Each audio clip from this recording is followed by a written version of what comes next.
Hello everyone, and welcome back to Kickoff Times, your go-to source for all the latest insights and updates from the football world.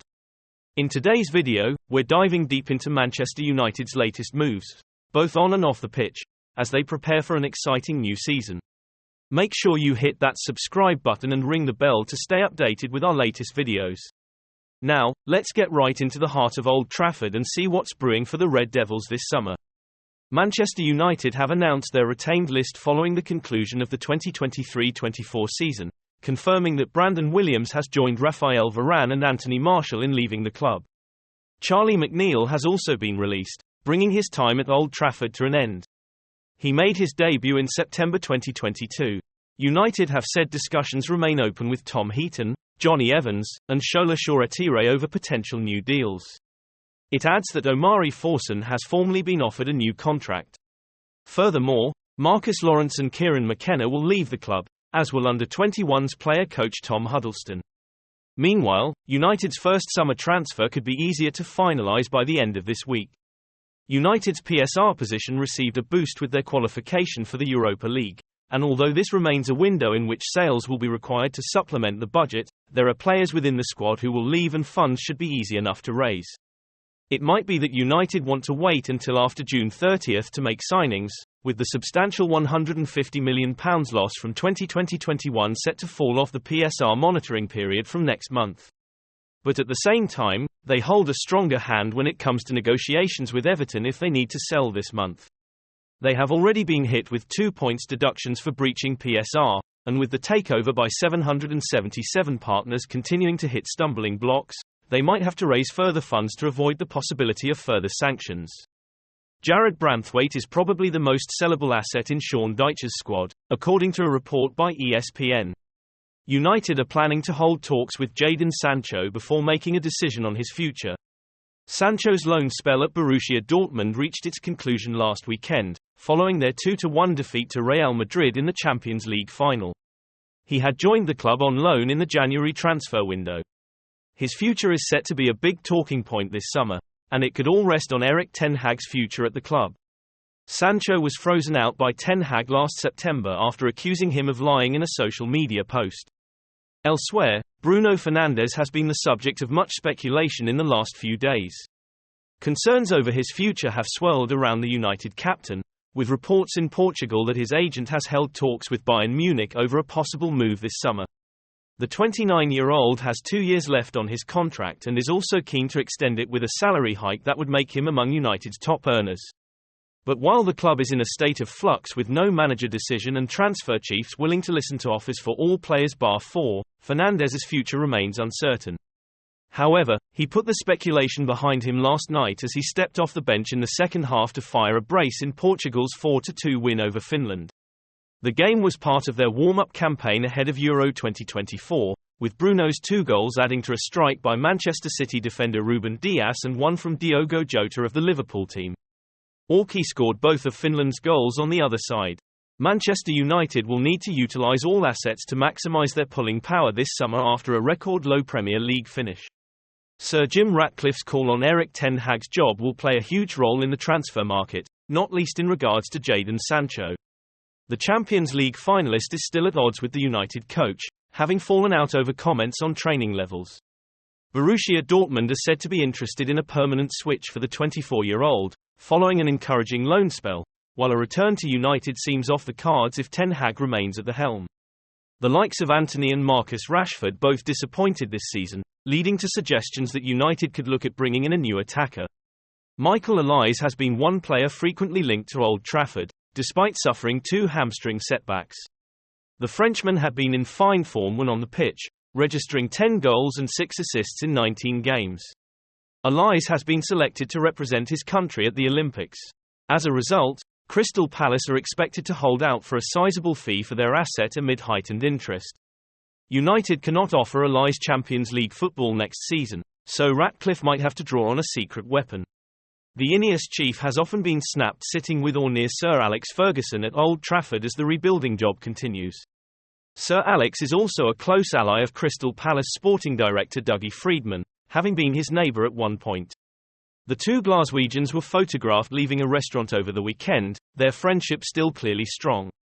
Ratcliffe may wish to utilise this link if United do indeed sanction a pursuit of Allies. Friedman at one stage had been connected with the sporting director role at United until it was decided that Newcastle chief Dan Ashworth, still on gardening leave, was to be targeted. The former Palace and Leeds striker has been credited for scouting Allies, Ez, and Mark Guehi at Selhurst Park, with all three now linked with big money moves to Big Six clubs. While he will not be plying his trade at Old Trafford anytime soon, he can still play a role in United's transfer activity.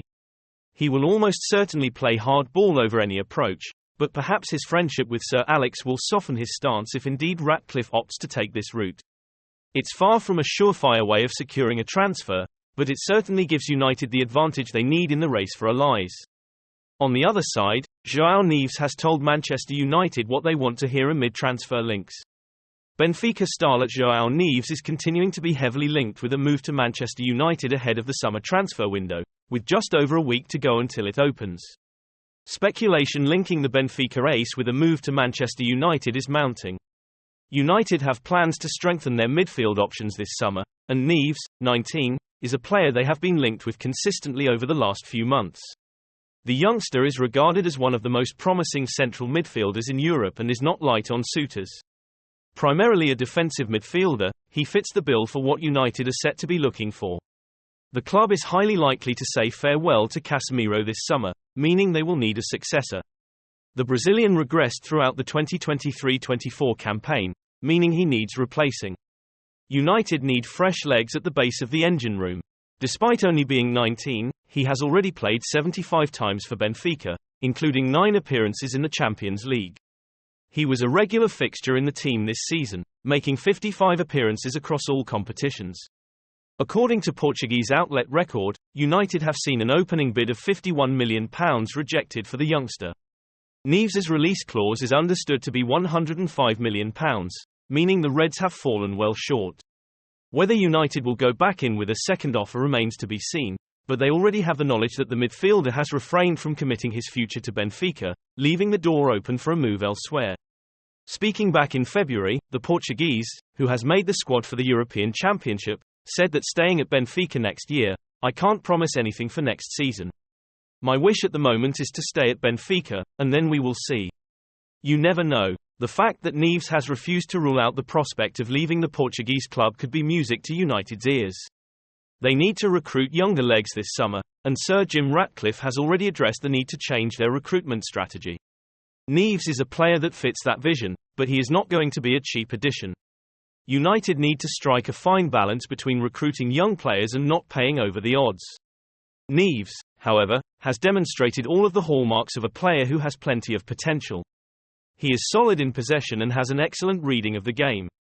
United have been searching for a long-term answer at the base of their midfield for several years, and Neves could be just the ticket. Benfica's demands, however, could decide United's chances of signing him, even if the midfielder would be open to a new challenge. Meanwhile, Manchester United are interested in West Ham United star Mohamed Kudus ahead of the summer transfer window. According to the Mirror, United want to improve up front and have thus identified Kudus as a potential target. The versatile playmaker amassed 18 goals and 7 assists in 48 appearances with the Hammers this season. The Red Devils, though, are also looking at Wolves star Matheus Cunha as well. Again and again, in an interview with the Man United podcast, Gary Neville called for Sir Jim Ratcliffe to improve the club's infrastructure as the first step to help bring titles back to Old Trafford. Neville said, "There are 3 things I feel that Manchester United have to do, or at least 2 they have to do and 1 they should try and do. 1 is that we have to have the best stadium in the world, 2 is that we have to have the best training ground in the world, and 3 is that we have to win. The third one, actually, I'm a little patient on. I'm a Manchester United fan. Things move in cycles. You can't always win, but if number 1 and 2 are right and if you have the right people in the club, you've got a great chance of number 3 happening." That wraps up today's discussion on Manchester United's summer shake-up and what it could mean for the future of the club. What are your thoughts on United's strategy and the potential signings? Drop your opinions in the comments below. We love hearing from you. If you enjoyed the video, please give it a thumbs up and share it with your fellow football fans. Don't forget to subscribe to Kickoff Times for more content just like this. Until next time, keep the passion alive, and we'll see you in the next video.